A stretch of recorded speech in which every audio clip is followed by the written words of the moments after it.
et merci de nous retrouver pour la Foi prise au mot, votre rendez-vous de formation et de réflexion. Nous voilà repartis pour une nouvelle saison et toute l'équipe de préparation de cette émission, nous sommes ravis de vous retrouver pour une année. Pour le premier numéro de cette saison, je vous propose de rencontrer une femme extraordinaire, Catherine de Sienne. Née en 1347 et morte en 1380, Catherine connut en à peine 33 ans plus de vie que n'importe qui. Recluse et visionnaire, elle fut aussi une femme publique, accompagnant le pape et l'aidant à réformer l'Église, une femme de prière et de contemplation. Elle laissa derrière elle un nombre considérable d'écrits et de lettres qui lui valurent d'être proclamée docteur de l'Église. Alors, qui fut Catherine de Sienne? C'est la question que je vais poser à mes deux invités. Christiane Rancé, bonsoir. Bonsoir. Vous êtes écrivain et le frère François Daguet, bonsoir. Bonsoir. Vous êtes dominicain, comme on peut le voir, vous êtes théologien et vous êtes le directeur de l'Institut Saint-Thomas d'Aquin. Alors peut-être, pour commencer, on va faire une émission un peu sur le plan, vous savez, comme le Lagarde et Michard, l'homme et l'œuvre. Là, c'est la femme et l'œuvre et on va commencer par la vie. Dans quelle famille elle naît, Catherine de Sienne? Est-ce que c'est une famille riche? Est-ce que c'est une famille aisée? Est-ce que ça ressemble à l'itinéraire de François d'Assise, par exemple? Non, parce que sa famille n'est pas si riche. C'est une famille d'artisans qui s'occupaient de teinture. Le père est teinturier.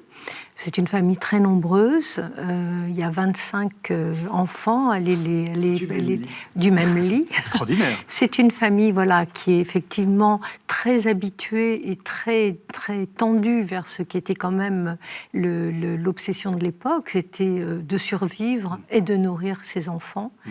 Donc c'est une famille qui en même temps baigne dans une culture chrétienne puisque les dominicains sont présents dans cette famille. Il y a des amis qui viennent, qui les visitent.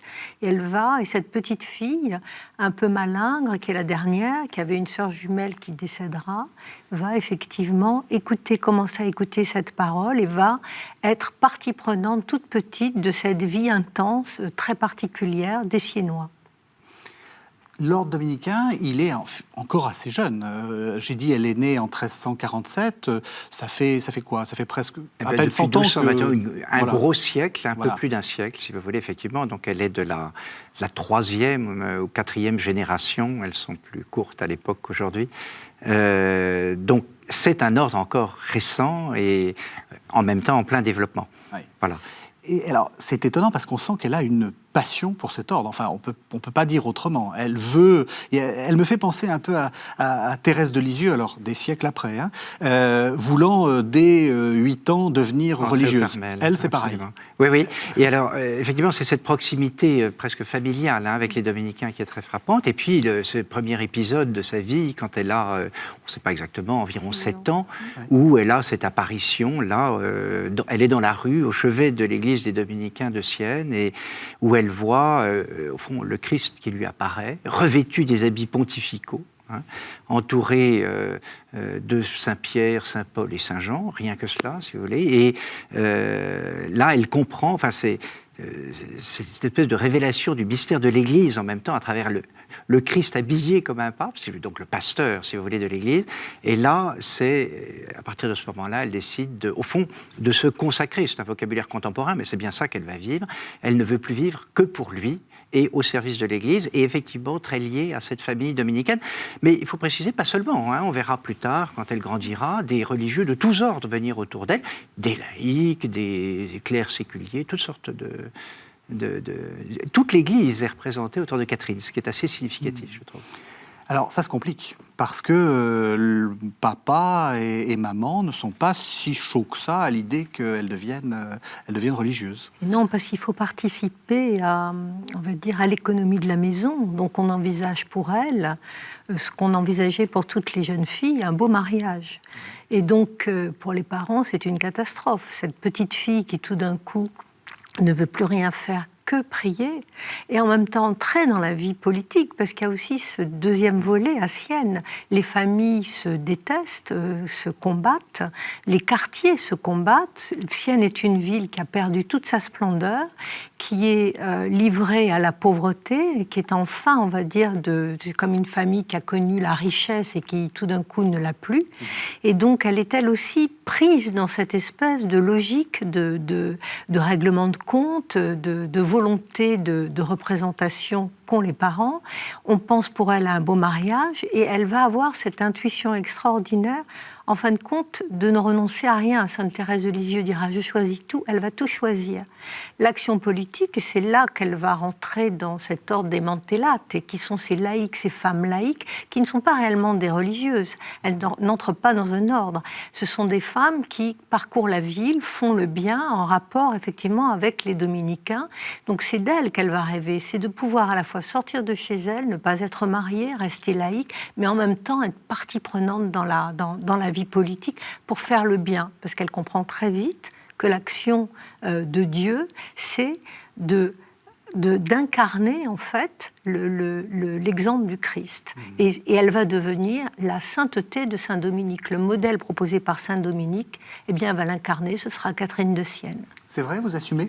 Ah oui, tout à fait. Je crois qu'effectivement, elle illustre, et sous un mode féminin, et ce que l'on appelle cette vie mixte, à la fois enracinée, évidemment, dans une union très profonde au Christ.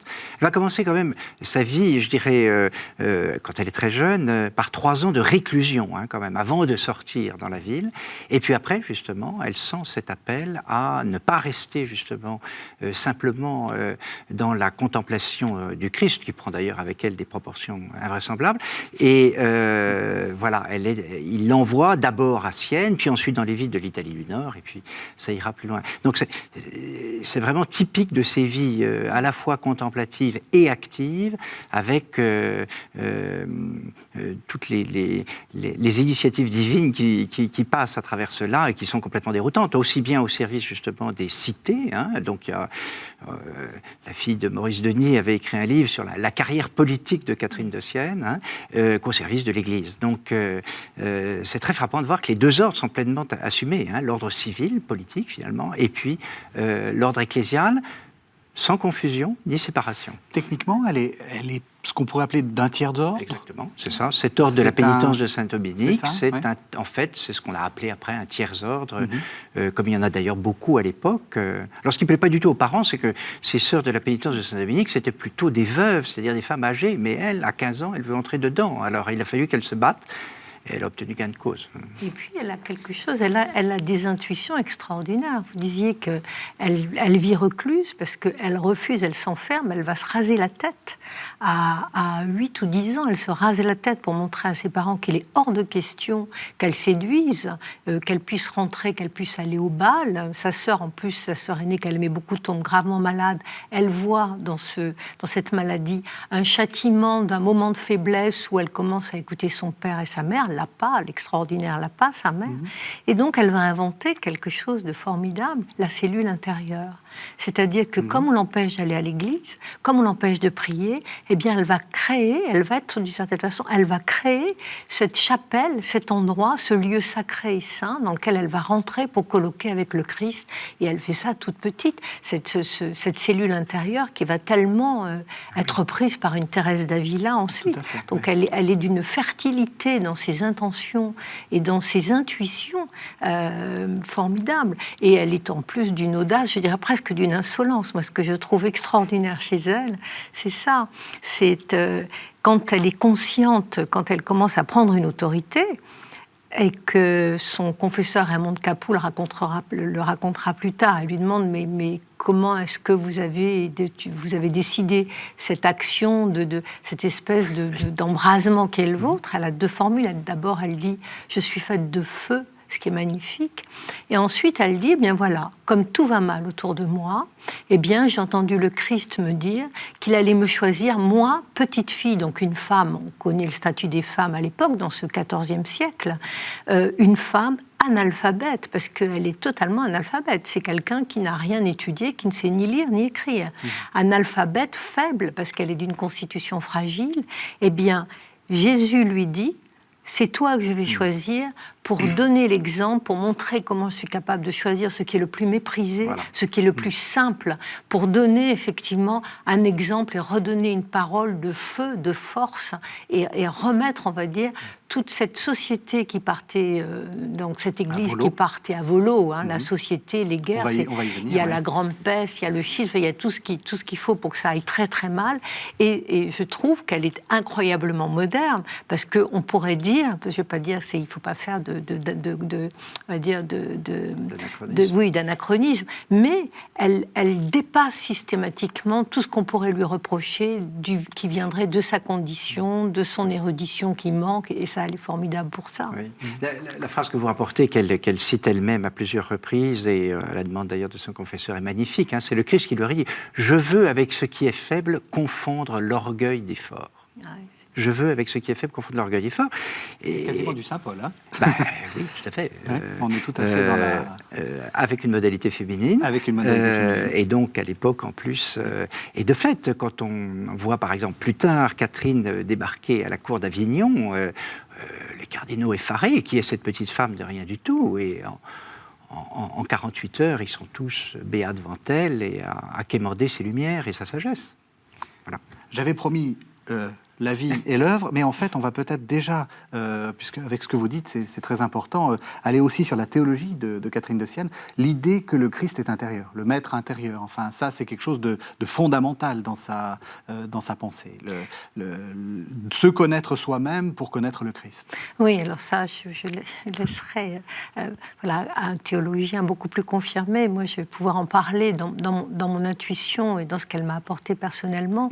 Mais effectivement, elle dit quelque chose qui me semble aussi radical pour aujourd'hui, extrêmement éclairant pour aujourd'hui, c'est qu'on ne peut pas connaître l'amour, ni l'amour du prochain, si on ne commence pas par connaître Dieu, si on ne commence pas par connaître le Christ, si on ne commence pas par connaître ses évangiles. Et elle va poser plusieurs phases, plusieurs, on va dire, étapes pour cela. Et parmi ces étapes, il y a quelque chose qui est très beau, c'est la prière. Voilà, c'est tout d'un coup, c'est Catherine de Sienne va redonner un sens très très profond à la prière, c'est-à-dire un sens incarné à la prière, puisque c'est en disant Dieu, en disant le Verbe, on le fait advenir. Et ça, c'est très beau. Elle a son traité des oraisons, les oraisons qui sont prises par sa belle brigade, ses amis qui vont la suivre, dicter ses compagnons. Et elle a des passages d'une très très grande élévation. Et après la connaissance de Dieu, il y a effectivement cette volonté pour elle d'aimer son prochain et en même temps de faire que revienne ce sens de la paix par la réconciliation et par le pardon. Pour moi, théologiquement, Catherine de Sienne, c'est une extraordinaire théoricienne du pardon et de la réconciliation. Oui, tout à fait. Et vous insistez à juste titre sur ce lien étroit chez elle entre cette espèce de dialectique au bon sens du terme, entre connaissance de soi et connaissance de Dieu. Et qui doit aboutir finalement à la connaissance de Dieu, de soi en Dieu et de Dieu en soi. Je crois que pour aujourd'hui, ça peut nous aider à nous purifier de regards très psychologisants, si vous voulez, sur la connaissance de soi. Non pas qu'il faille condamner, évidemment, tout regard psychologique, mais c'est l'objectivité de ce que nous sommes dans le regard de Dieu. Et c'est se mettre sous son regard, qui est un regard parfaitement actuel, et un regard aimant, qui nous restaure, et en même temps, qui nous purifie de tout ce qui doit l'être. Elle est, de ce point de vue-là, tout à fait étonnante, et elle donne, c'est une des notes sans doute d'ailleurs de sa doctrine, je pense, peut-être un peu dominicaine justement, une grande importance à la connaissance. Vous voyez, la connaissance de soi, la connaissance de Dieu, la connaissance d'ailleurs de toute chose. Et donc, elle met très fortement en valeur ce rôle de l'intelligence, évidemment, toujours dans son lien à la volonté comme capacité d'aimer, hein, bien entendu. Mais vraiment, l'accent mis sur la connaissance est très, très puissant chez Catherine. Chez une femme qui était analphabète. Hein, oui, c'est ça. Oui, oui. Et donc, une vie intérieure très intense et une vie mystique. Alors, il y a des révélations, enfin, c'est peut-être pas le bon mot, des visions, des choses comme ça. Il y a beaucoup elle a une vie intérieure très intense.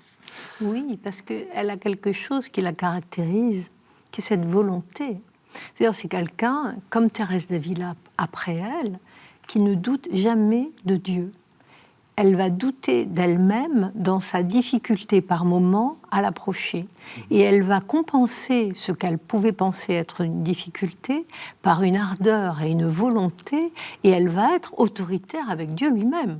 Elle va exiger de lui qu'il vienne. Je veux, elle c'est son le grand mot. veut. Et ça, c'est extraordinaire. Oui. Voilà, le mot de Catherine, c'est ça, c'est « je veux ». Alors évidemment, elle va arriver dans un colloque extraordinaire avec le Christ dont elle va être récompensée d'une certaine façon avec des signes flagrants qui est les stigmates, les noces mystiques.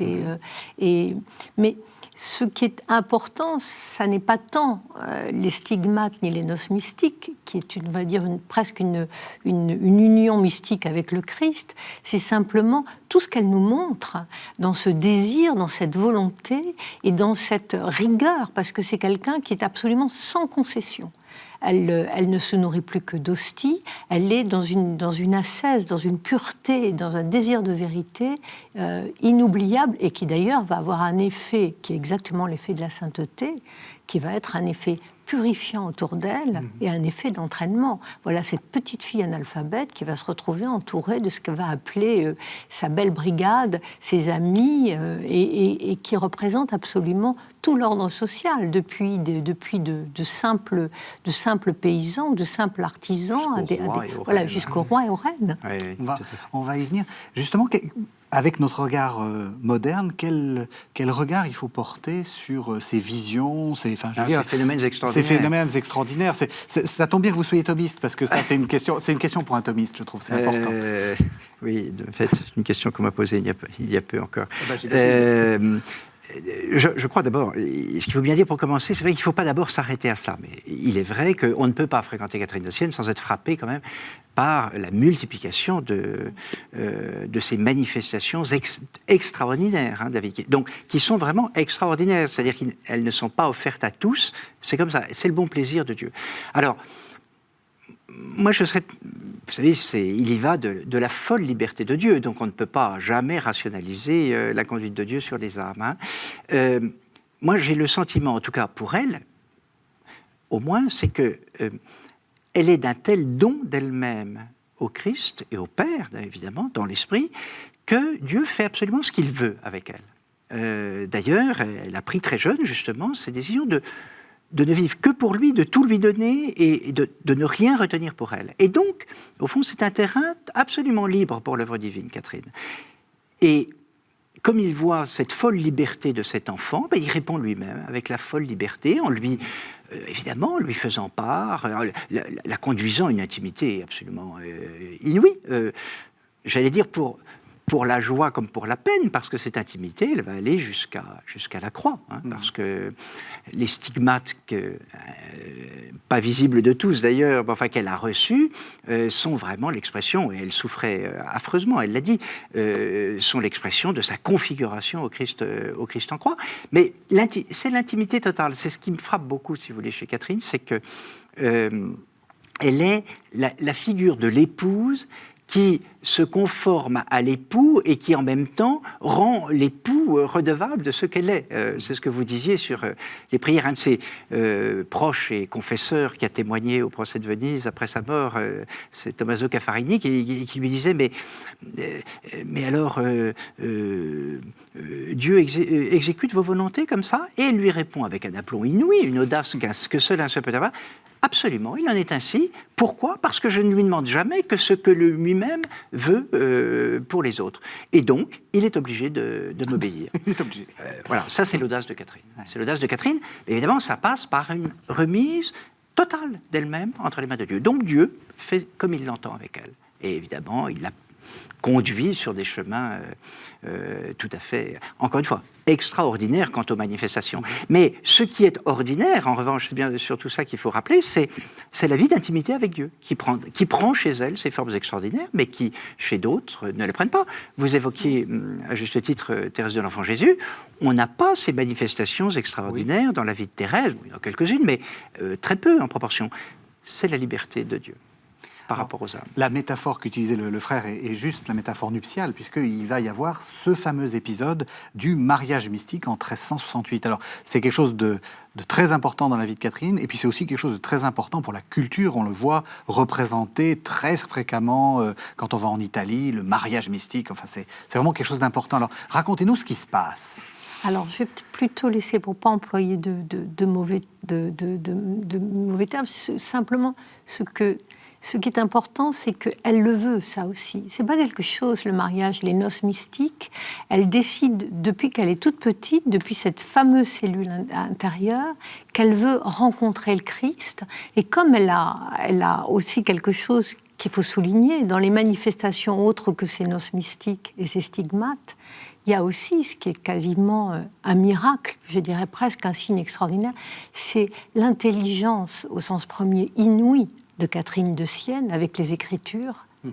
Et il n'y a absolument, je dirais presque, enfin là encore, peut-être que je me trompe, aucune erreur dans l'interprétation, rien. C'est-à-dire qu'elle va bien. Donc oui, mais ça c'est quand même absolument, c'est formidable. Sens. Et c'est, je dirais presque, un signe d'union d'âme à âme. C'est le premier signe, vous me dites ce qui se passe, c'est le premier signe qui va se passer, cette première union qui va se concrétiser, je crois que c'est en 1367, je crois qu'elle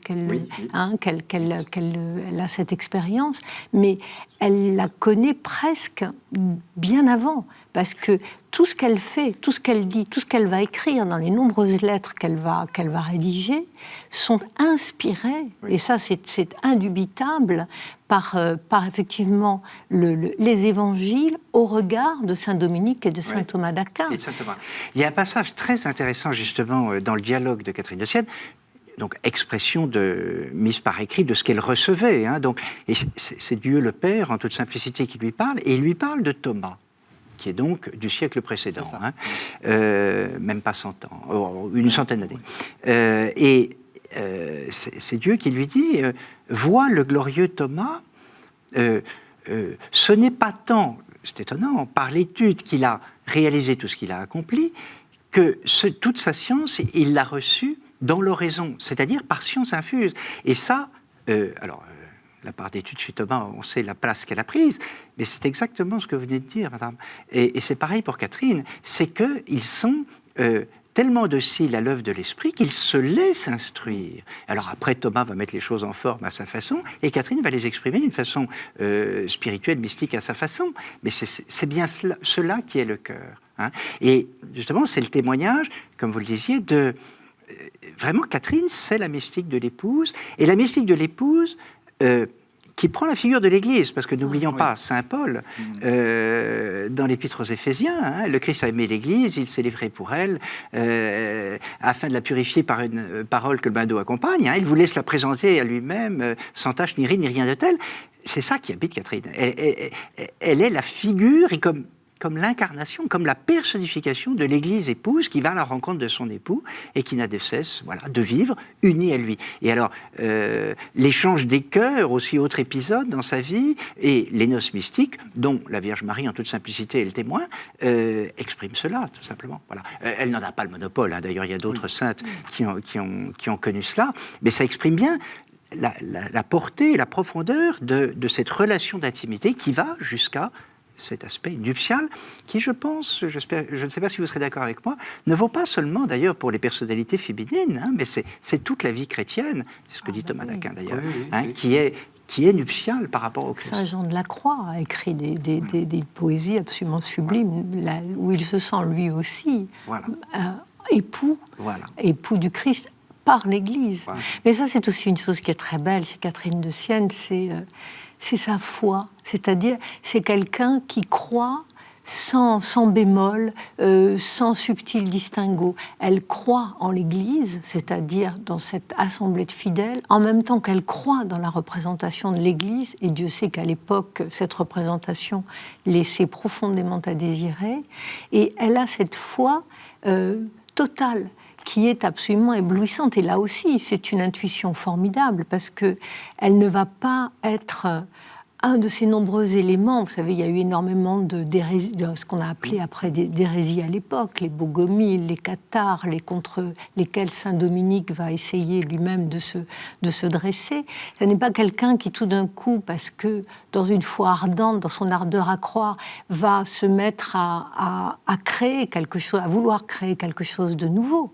C'est quelqu'un qui va être à la fois dans une totale liberté, dans une totale obéissance. Et ça aussi, c'est absolument inouï chez elle.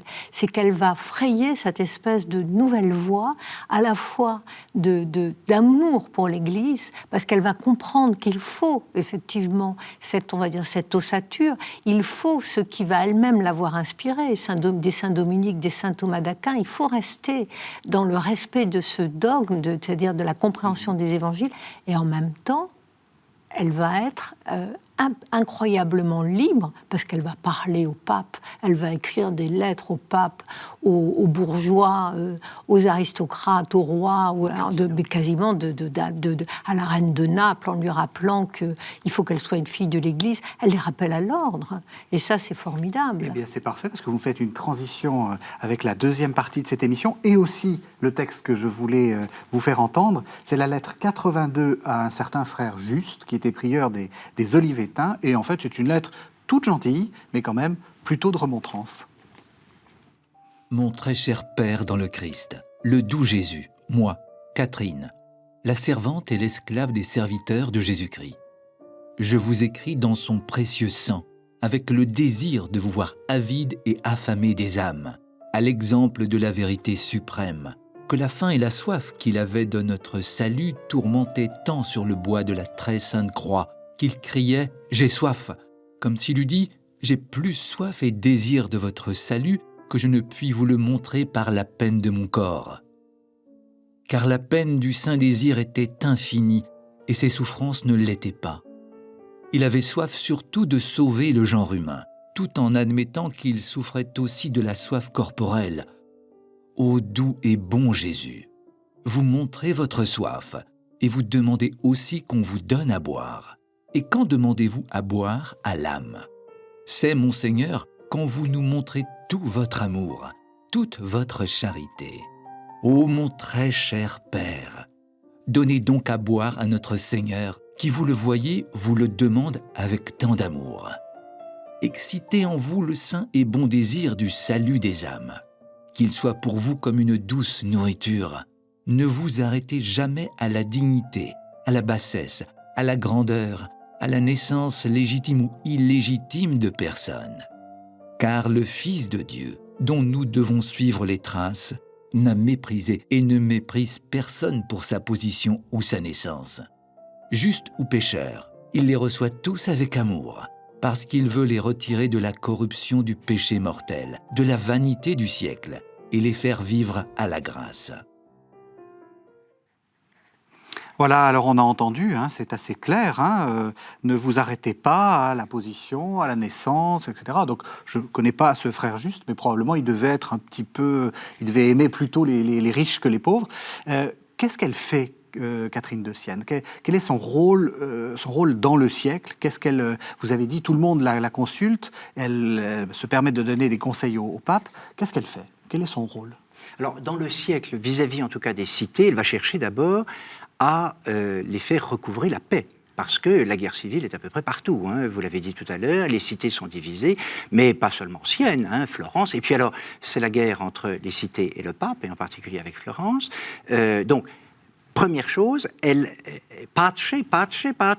donc elle demande justement à chacun de se remettre en face de Dieu, d'abord pour justement grandir en humilité et ainsi retrouver les conditions de la paix. Donc elle cherche à les faire revenir. Et puis on vient de l'entendre dans la lettre, alors là c'est une lettre à un religieux, mais au fond elle tient exactement le même discours à des autorités civiles ou à n'importe qui d'ailleurs, parce que c'est les mêmes discours, quelles que soient les situations sociales ou ecclésiastiques de ses interlocuteurs. Elle les ramène à l'essentiel, au cœur de la vie avec le Christ justement. Et donc en leur demandant en particulier de se purifier de tout attachement mondain. Alors, nous avons un pape qui très souvent s'en prend à la mondanité spirituelle, notion d'ailleurs qu'il emprunte fortement au père de Lubac. Et alors, Catherine de Sienne est tout à fait dans cette ligne-là. Elle est redoutable pour cela. C'est peut-être pour cela qu'elle dérange d'ailleurs, parce que elle ne tient aucun cas, elle ne les méprise pas, mais des conditions sociales, vous l'avez dit, elle s'adresse de la même façon à un artisan ou à un roi, au roi de France. Exactement de la même façon. Qu'est-ce que vous êtes en face de Dieu? Vous voyez, la connaissance de soi en Dieu. Qu'êtes-vous face à Dieu? Et vous n'êtes qu'une créature sauvée. Pour ça, elle parlait du salut. Vous voyez, on est au Moyen-Âge encore avec Catherine, et on a ce sens qu'on a, hélas, je crois, souvent perdu aujourd'hui, avec le temps. C'est que, vous voyez, les hommes sont faits pour vivre avec Dieu, si vous voulez. La vie humaine, elle est faite pour, si je puis dire, fonctionner avec la vie divine, dans une conjonction très profonde de la nature et de la grâce, et pas l'une sans l'autre, si vous voulez.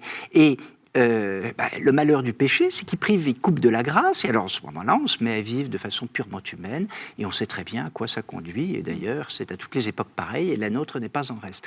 Alors, voilà, Catherine, mais remettez-vous en Dieu, remettez-vous en Dieu. Évidemment, nous sommes encore dans des sociétés chrétiennes à l'époque. Et puis elle a quelque chose d'extraordinaire, c'est que, certes, elle va demander que les familles entre elles fassent la paix, parce qu'il faut remettre Catherine dans le contexte de son époque, avec des luttes fratricides, non seulement entre villes, mais à l'intérieur de la ville elle-même. Oui.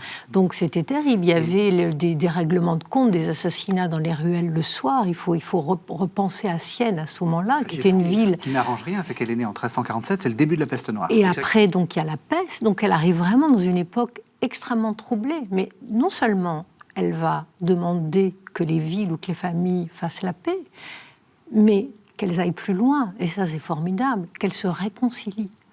Donc ça c'est tout un travail où elle va demander effectivement une espèce d'oubli des fautes. Vous savez, on dit qu'encore à une époque où les fautes sont et la vendetta et la formule de justice qui préside dans toutes les villes, et particulièrement en Italie. On se venge du meurtre de l'arrière-grand-père encore. Donc c'est une loi, et c'est quelqu'un qui va, la première, se poser contre ça. Elle va exiger une réconciliation, non seulement des familles entre elles, mais d'une certaine façon, de se réconcilier avec soi-même, effectivement, en Dieu, ce qui est absolument prodigieux. Puis il n'y a pas que ça.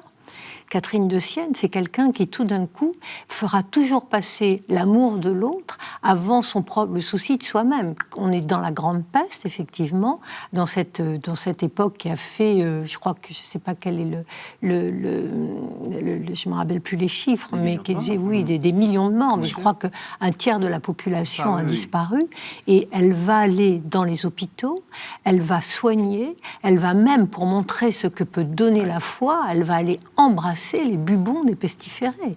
C'est quelqu'un qui va les prendre dans ses bras, qui va non seulement les soigner physiquement, avec leur corps, mais en même temps, qui va leur apporter cette force extraordinaire de l'espérance, qui va les soigner du pire qui pouvait leur arriver, la terreur de la mort. Elle va leur donner cette espèce de viatique d'une espérance et d'un passage qui est absolument formidable. Et ça, elle est inouïe pour ça aussi, c'est dans le don d'elle-même.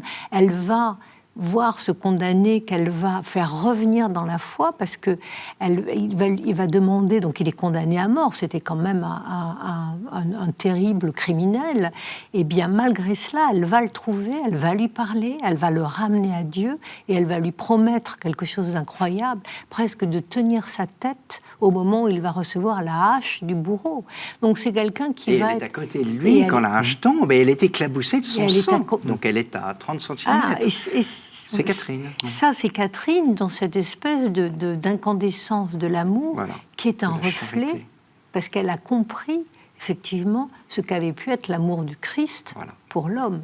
Et ça, c'est formidable, jusqu'au bout, parce qu'elle va donner cette espèce d'effet miroir de cet amour. Et ça va être tellement efficace qu'elle va effectivement lever ce qu'elle appelle sa bella brigata. Elle va lever des populations entières à sa suite, qui vont prendre son chemin et comprendre effectivement que dans cette époque horrible et terriblement troublée, le salut va passer par cette forme d'amour et cette absolue de l'amour. Voilà. Elle va avoir aussi un rôle politique, enfin ecclésiastique, si on peut dire, ecclésial, parce qu'on est à une période où le pape Grégoire XI essaie de réformer l'Église. Il ne va pas y arriver complètement, enfin c'est une réforme complexe. Elle a choisi Grégoire XI. Oui, elle s'adresse au pape d'Avignon. Elle a perçu aussi, on ne sait pas très bien quelle information elle avait, mais que le pape manquait un petit peu de force quelquefois. Et il faut voir les lettres qu'elle lui adresse.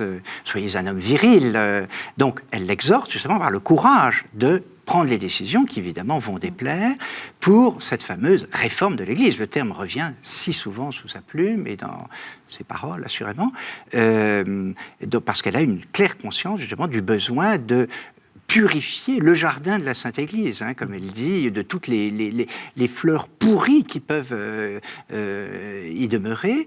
Et alors, elle exhorte le pape, en particulier, à avoir le courage. Alors, deux choses. D'abord, retourner sur son siège de Rome, ça c'est... Elle n'est pas la seule, mais c'est un des grands. Voilà, la papauté est à Avignon, donc elle ne cesse de lui dire qu'il faut que la place du pape est à Rome, c'est son diocèse, il faut qu'il le retrouve.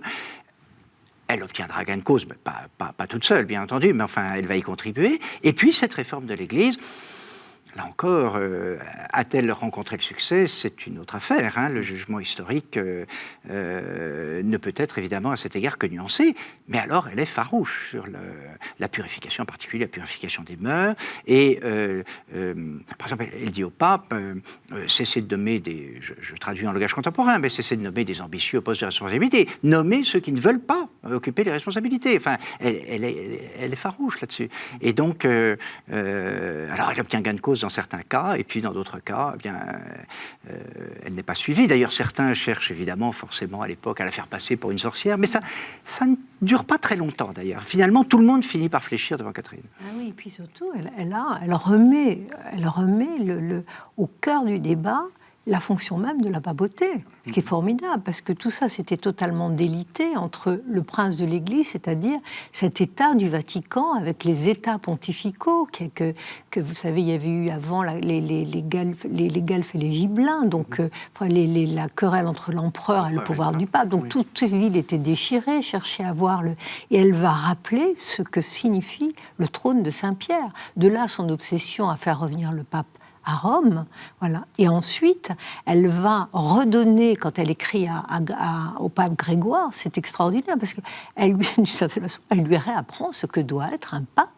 Et ça, c'est absolument formidable. À une époque, effectivement, c'était pas si évident, parce que le pape commençait à perdre de son aura auprès des nations, auprès des monarchies, auprès des rois. Et donc, chacun essayait, pour être élu, de s'accorder les grâces du monarque qui allait voter, voter pour lui par ses représentants, par ses cardinaux. Donc tous ces papes se perdaient dans des manigances politiques absolument effrayantes dont on n'a pas idée. Et tout d'un coup, elle a redonné là sur effectivement cette façon de dépasser, de surpasser, de reprendre les clés de Saint-Pierre, tout simplement. Alors, elle n'empêchera pas le schisme d'Occident, évidemment, qui survient avec l'élection d'Urbain VI, ou après l'élection d'Urbain VI, et donc des cardinaux se révoltent, qui avaient soutenu Urbain VI, et qui finalement élisent l'antipape Clément VII. Alors là, elle va être terrible pour ces cardinaux. Elle les met face à leurs responsabilités devant Dieu. Elle a des lettres absolument extraordinaires, mais bon, ça durera quand même une bonne partie du siècle suivant. Mais elle réussit d'une certaine façon. Parce que ce qu'il faut voir dans l'histoire de l'Église, qui est d'extraordinaire, c'est que ça a toujours été des personnages comme Catherine de Sienne, François d'Assise, Dominique de Guzman. Il y a toujours eu, et je dirais pas jusqu'à Thérèse de Lisieux. Il y a toujours eu ces êtres surgis on va dire, de la grande banlieue de l'Église. Ce que vous dites me fait penser à cette très belle parole de Bernanos dans ce très beau texte « Nos amis les saints », et en particulier le texte qu'il a écrit sur Frère Martin Luther, qui est un texte magnifique où Bernanos a médité la révolte de Luther qui l'a conduit justement à se séparer de l'Église. Et il a cette parole merveilleuse, il dit « L'Église n'a pas besoin de réformateurs, elle a besoin de saints, mais parce que ce sont les saints qui la réforment. » Et alors Catherine de Sienne en est une figure admirable, mais il y en a bien d'autres, c'est ce que vous dites, tous les grands saints de l'Église. On reprend les choses par le cœur, c'est-à-dire par le lien avec Dieu. Alors je vous propose qu'on passe à une dernière partie qu'on a déjà bien avancée, si je puis me permettre. C'est la partie de l'œuvre, j'allais dire ce qui reste, l'œuvre littéraire. Alors je vous propose qu'on écoute un extrait de ces dialogues, donc c'est son grand texte, vous nous expliquerez de quoi il s'agit, qui va nous permettre de plonger un peu dans sa spiritualité. Alors c'est le livre 3 et c'est le chapitre 2 du livre 3. Tu sais qu'allant un matin à l'église, dès l'aurore, pour entendre la messe, après avoir été tourmenté auparavant par le démon, tu allas te placer droit à l'autel du crucifix. Le prêtre était venu à l'autel de Marie.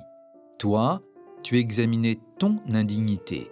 Tu craignais de m'avoir offensé par la tentation que le démon t'avait fait subir. Et tu considérais l'amour de ma charité, qui avait daigné te faire entendre la messe, alors que tu te jugeais indigne d'entrer seulement dans mon saint temple.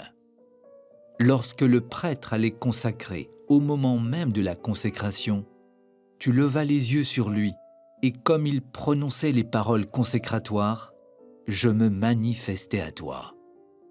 Tu vis sortir de mon sein une lumière, semblable au rayon de soleil qui jaillit du disque solaire, sans cependant se séparer de lui. Dans cette lumière, unie avec elle, il y avait une colombe qui venait frapper sur l'hostie par la vertu des paroles de la consécration que le ministre prononçait. Les yeux du corps ne purent supporter plus longtemps cette lumière. La vision se continua par le seul regard de l'intelligence. Tu vis alors et tu goûtas l'abîme de la Trinité et le Dieu homme tout entier, caché et voilé sous cette blancheur. Tu vis que ni la splendeur ni la présence du Verbe que ton intelligence contemplait en cette blancheur ne détruisait en rien la blancheur du pain. L'une n'empêchait pas l'autre. En faisant le Dieu homme présent en ce pain, je ne supprimais pas le pain. Je veux dire sa blancheur, sa dimension, sa saveur.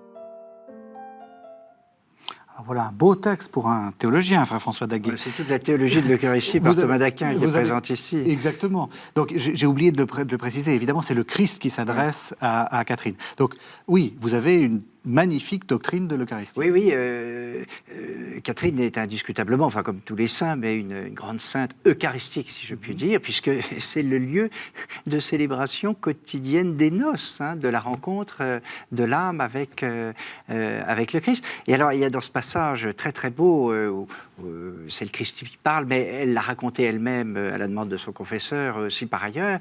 Elle dit, mais moi je ne me sens pas digne. Et un peu plus loin dans le passage, c'est le Christ qui lui dit, oui, mais moi je suis digne de venir en toi.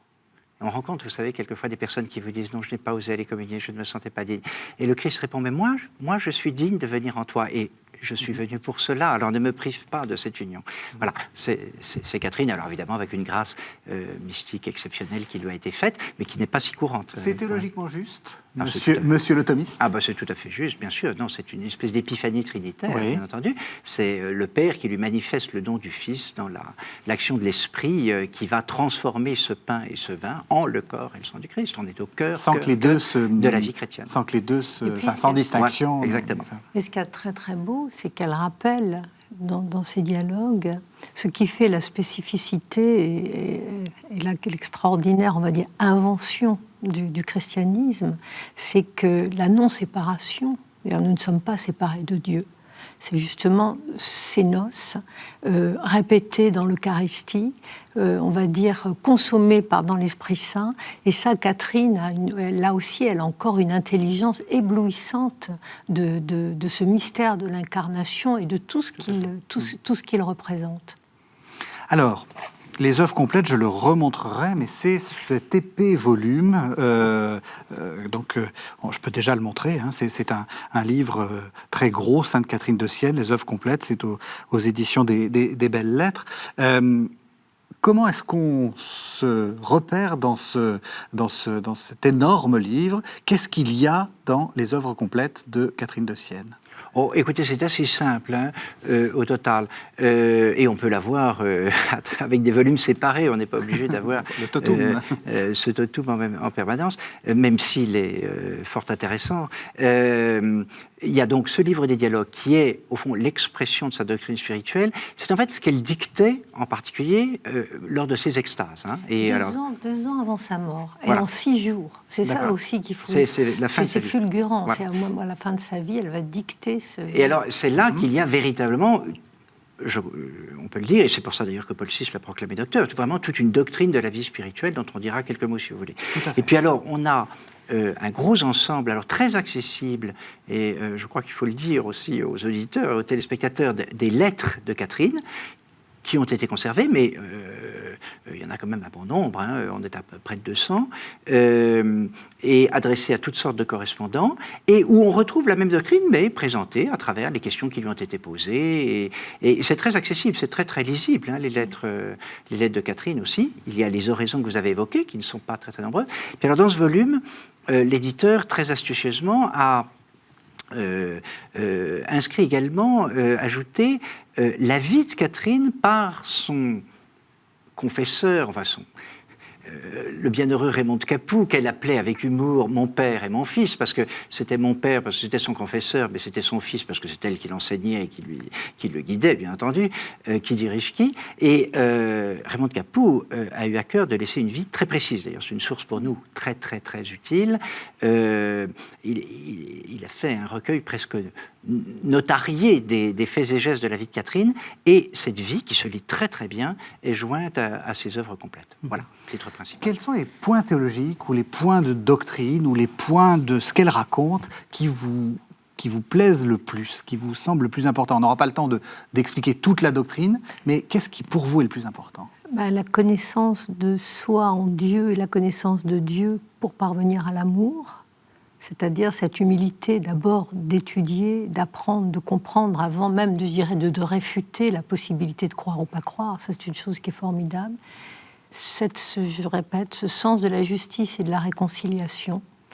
Et cet exemple, c'est-à-dire c'est quelqu'un qui effectivement comprend le message du Christ, de l'incarnation, c'est-à-dire d'incarner un exemple, de vivre et de refléter l'amour de Dieu pour sa créature.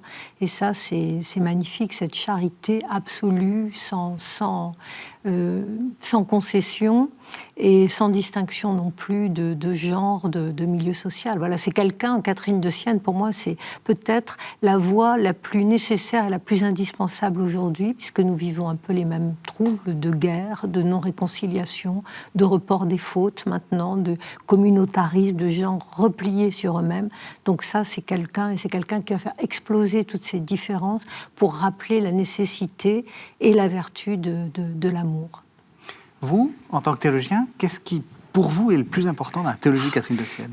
Tout est important chez Catherine, mais en plus de ce que Mme Rosset a dit, je soulignerai, on l'a évoqué déjà un petit peu, son amour forcené de l'Église. Là encore, quelle actualité, vous voyez, en dépit de tout ce qu'il y a à purifier en elle. Oui. Et de ce point de vue-là, je suis très saisi, si vous voulez, par combien Catherine de Sienne est en phase avec l'ecclésiologie de Vatican II. Oui. Vous savez, Concile Vatican II qui vous dit dans sa constitution Lumen Gentium que l'Église est à la fois sainte et toujours à purifier, sancta simul et semper purificanda. c'est exactement, c'est Catherine. La sainteté de l'Église, elle est évidente. Pour elle, c'est celle qui vient du Christ et c'est l'épouse qui est rendue sainte par son époux. Mais au prix, évidemment, d'une purification de ses membres. Et c'est quelque chose de vital en elle. Vous voyez, il faut le dire peut-être aussi à nos contemporains, parce qu'on pourrait très naturellement se laisser arrêter précisément par toutes ces fautes, et combien, elles nous sont données à connaître aujourd'hui, qui sont immenses. Oui, mais justement, elles ne font que manifester l'exigence de purification, mais ne portent, en quelque sorte, ne remettent pas en cause la sainteté viscérale de l'Église qu'elle tient de son époux, le Christ, et qui sans cesse la sanctifie et veut la sanctifier si nous voulons bien y coopérer. Puis peut-être le deuxième trait que je soulignerai à propos de Catherine, qui ressort également de vos propos, madame, si j'ose dire, Catherine, et c'est très en phase aussi avec Vatican II, c'est la sainteté pour tous. Et si j'ose dire, la mystique pour tous. Vous savez, quelquefois, on a une conception de la vie mystique comme quelque chose de réservé à des âmes d'élite extraordinaires. Tout le monde ne vit pas ce qu'a vécu Saint Jean de la Croix. Tout le monde ne vit pas, d'ailleurs, ne vit pas non plus ce qu'a vécu Catherine de Sienne. Mais la doctrine spirituelle de Catherine, notamment telle qu'elle s'exprime dans son dialogue, c'est la voie de la sainteté offerte à tous. Et c'est précisément ce que dit le Concile Vatican II, l'appel universel à la sainteté. Et ça, elle le prêche à tout un chacun. Voilà. Alors, Sainte Catherine de Sienne, œuvre complète. On trouve ça donc avec une préface de vous, frère François Daguet. Donc on trouve ça aux éditions des Belles Lettres. Et puis, je voudrais que vous disiez un mot, Madame Rancé, de votre dictionnaire amoureux des saints, qui est un livre que je trouve vraiment, je ne vous le dis pas parce que vous êtes invité, mais même si c'est aussi pour ça que je vous ai invité, un très beau livre, parce que c'est un livre très sensible, vous avez mis beaucoup de vous-même dedans. Qu'est-ce que vous avez voulu nous expliquer ? Deux choses. La première, c'est que les saints ne sont pas des statues poussiéreuses posées sur des étagères de sacristie. Ce sont des exemples d'hommes et de femmes qui ont donné toute leur vie pour justement, comme Catherine de Sienne, ramener ce message d'amour et cette exigence d'amour au cœur de nos propres vies. Ça, c'est la première chose. Et la deuxième chose, pour rappeler aussi tout ce qu'on leur doit et qu'on oublie de dire, l'assistance publique, l'amour, la charité, l'enseignement pour tous, donc ce langage universel, et la nécessité aujourd'hui de présence, de les rappeler à nous, de s'en inspirer, parce qu'il n'y aura pas, parce que ce sont des vivants, ce sont de grands vivants, ils sont plus vivants que nous, je dirais d'une certaine façon, bien plus vivants que nous, même si morts depuis longtemps, parce que je ne crois pas qu'il y aura un avenir possible, et je ne crois pas que l'actualité encore de 2019 nous ait donné le contraire. Il n'y aura pas d'avenir possible sans sainteté. La grande question de l'avenir de l'humanité passera par la question de sainteté. C'est une question urgente qu'il faut remettre au cœur, non seulement de nos vies personnelles, de nos vies spirituelles, mais au cœur de l'actualité, au cœur de la vie politique. Et bien voilà un appel pour commencer une saison de la foi prise au mot qui sonne bien. Merci à tous les deux. Pardon, j'ai oublié, c'est publié aux éditions Plomb, le dictionnaire amoureux. Merci à tous les deux de nous avoir fait découvrir Catherine de Sienne. Merci de votre fidélité et on se retrouve la semaine prochaine.